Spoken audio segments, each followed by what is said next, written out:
Le réveil a donc été brutal la nuit dernière pour les habitants d'un quartier de Strasbourg. Ils ont entendu une forte explosion à la suite d'un braquage sur un distributeur de billets. Une scène similaire s'était déjà déroulée 15 jours plus tôt à quelques kilomètres de là. Les dégâts sont importants, comme nous le montre Léa Merlier avec Kélian Yousfi et Laurence Claude-Pierre sur place. La police scientifique multiplie les prélèvements autour de ce qu'il reste de la façade de la banque, complètement noircie.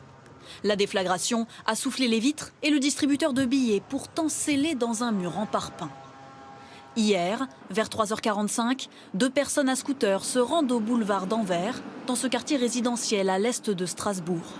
Ils font exploser le distributeur. Par chance, il n'y a pas de blessés.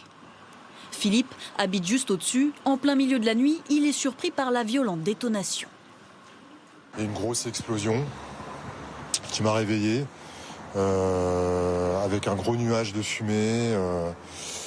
Et voilà, le temps que je réalise, je pensais que c'était le gaz. Par la fenêtre, il aperçoit les braqueurs prendre la fuite, leur butin en poche.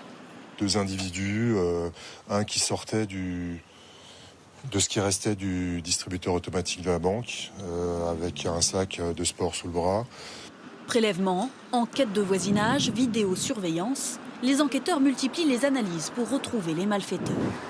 Une attaque qui rappelle un autre incident le 8 juillet dernier. À une quinzaine de kilomètres, même enseigne, même heure et surtout même mode opératoire radical.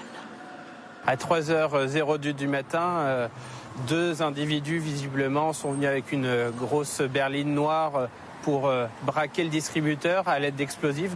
Là aussi, ils s'enfuient après avoir dérobé les liasses de billets à l'intérieur.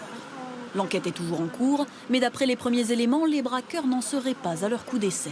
On sait que voilà, potentiellement, c'est quand même des bandes organisées, puisqu'il faut avoir aussi la technicité de pouvoir récupérer le butin sans que les billets soient complètement détruits.